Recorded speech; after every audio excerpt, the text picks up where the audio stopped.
مسائل ہے کیا ٹاکنگ ہے بولی. کہا کہ تم دیکھ رہے ہو کہ اللہ کا نافرمان ہے ایک اور بڑے مزے میں زندگی گزار رہا ہے, تو غم کائے کو کرتے ہو؟ ارے اسے مرنا ہے کہ نہیں مرنا ہے؟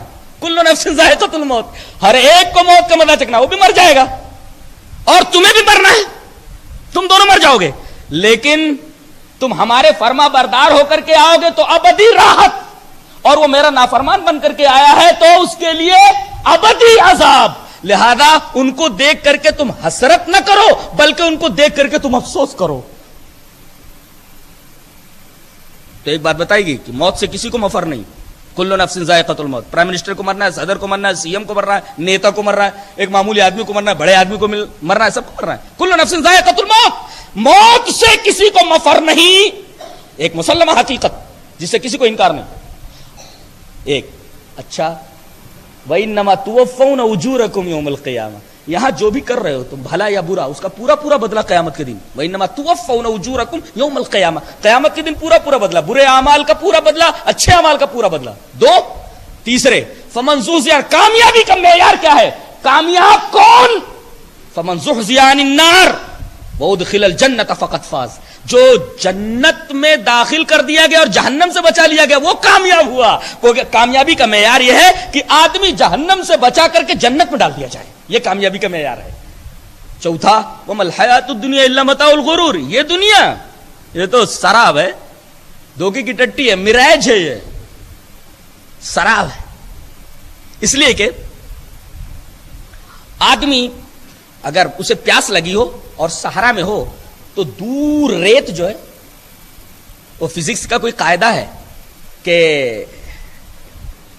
یہ طریقہ ہو تو ریت جو ہے وہ سراب دکھتی ہے, اور یہ طریقہ ہو تو ریت ڈائمنڈ دکھتی ہے.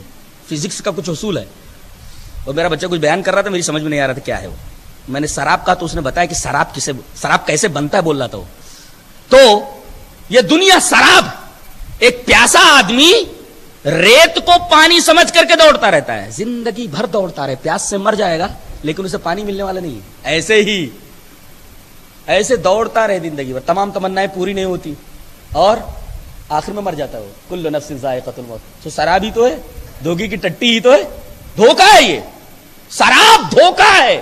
اور متا کہہ کر کے تو عجیب نکتہ پیدا کر دیا گیا ہے. متا کا مطلب ہوتا ہے عارضی پونجی, یہ جو کچھ تمہیں دیا گیا یہ عارضی ہے, ہمیشہ رہنے والا نہیں ہے یہ. تو ایک تو دھوکا ہے, اور دھوکا بھی کیسا, وہ بھی عارضی ہے, ہمیشہ رہنے والا نہیں ہے کہ ہمیشہ اس دھوکے میں مبتلا رہو.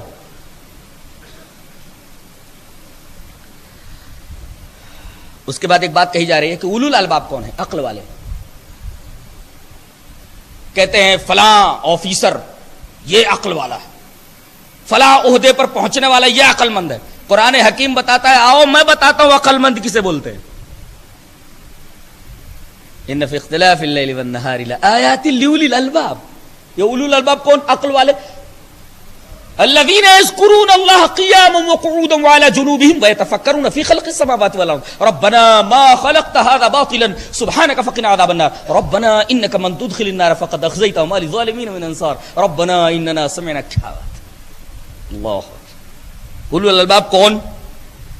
جو اٹھیں تو اللہ کا ذکر کریں, بیٹھیں تو اللہ کا ذکر کریں, لیٹیں تو پہلوؤں کے اوپر بھی اللہ کا ذکر کریں, اور ساتھ ساتھ فکر کریں.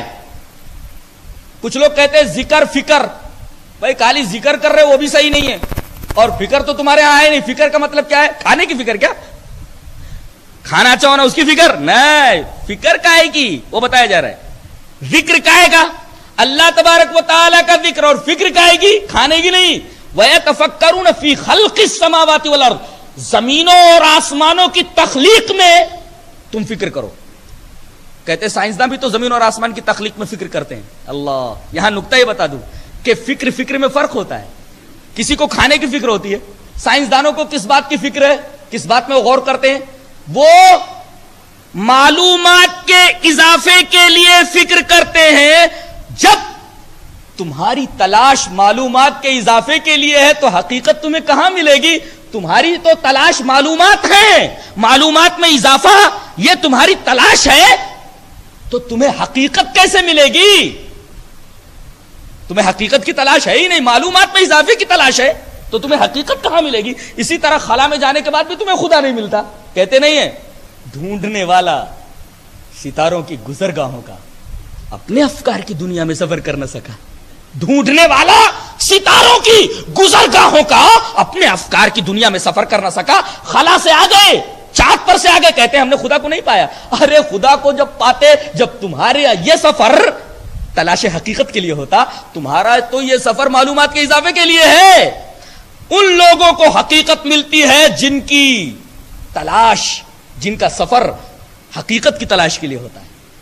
بتایا گیا کہ کچھ لوگ پیٹ کے لیے فکر کرتے, سائنسداں معلومات کے اضافے کے لیے فکر کرتا ہے, لیکن مومن اللہ تبارک و تعالی کی معرفت میں غور کرتا ہے, معرفت کے لیے غور و فکر کرتا ہے کہ میں اللہ تبارک و تعالی کی زیادہ سے زیادہ معرفت حاصل کروں. یہ فرق ہو جاتا ہے ایک سائنسداں میں اور ایک مومن میں. اس کا مطلب ہے کہ مومن زیادہ عقل مند ہوتا ہے بالمقابل سائنسداں کے, اس لیے کہ سائنسداں کا سفر تلاش حقیقت کے لیے نہیں ہوتا, معلومات میں اضافے کے لیے, اور مومن کی تلاش کا جو سفر ہوتا ہے وہ تلاش حقیقت کے لیے ہوتا ہے. اب بتاؤ عقل مند کون؟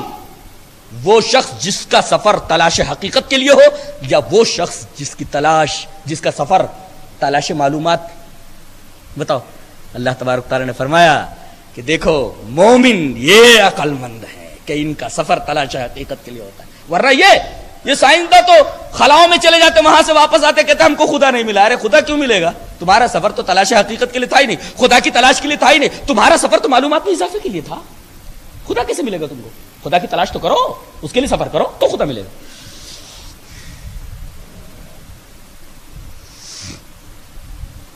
مبلغ کے اوصاف بتائے جا رہے ہیں. مبلغ کیسا ہونا بتایا جا رہا ہے. وَلَوْ كُنْتَ فَظًّا غَلِيظَ الْقَلْبِ لَانفَضُّوا مِنْ حَوْلِكَ.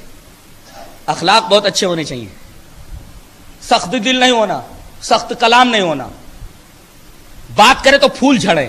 مبلغ کی پہلی صفت. دوسری صفت, اگر اس کے شاگردوں سے کوئی غلطی ہو جائے تو ان کو معاف کر دے, اور غلطی ہونے کے بعد ان کو چھوڑ نہ دے بلکہ برابر ان کی خیر خواہی کرتا رہے. 3 چوتھے مشورہ کرتا رہے ان سے. وشاورہم فی الامر. یہ مبلغ کی 4 خصوصیات ایک آیت کریمہ میں بیان کی گئی جو ابھی میں نے پڑھا. وَلَوْ كُنْتَ فَظًّا غَلِيظَ الْقَلْبِ لَانفَضُّوا مِنْ حَوْلِكَ.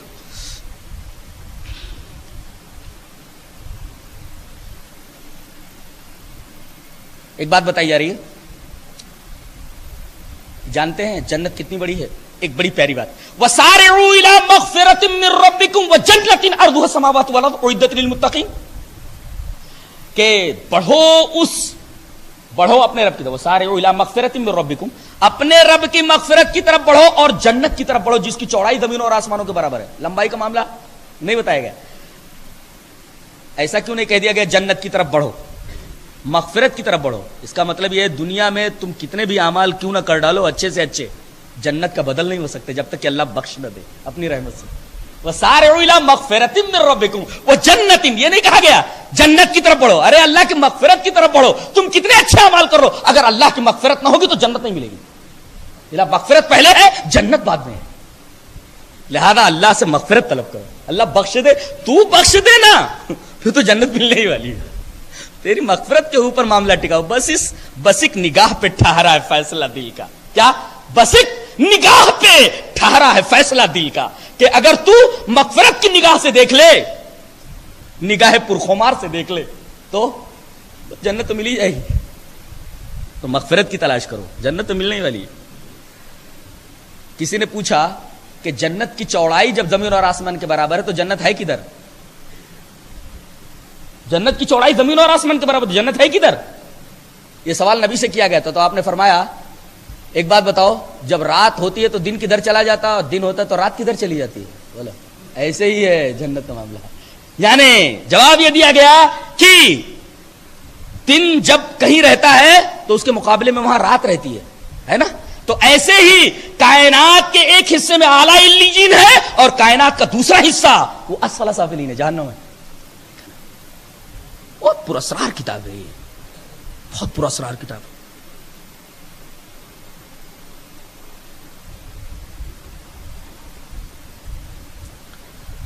اس کے بعد یہ کہا گیا کہ بہت سارے اللہ کے نافرمانوں کو دیکھو گے, بینک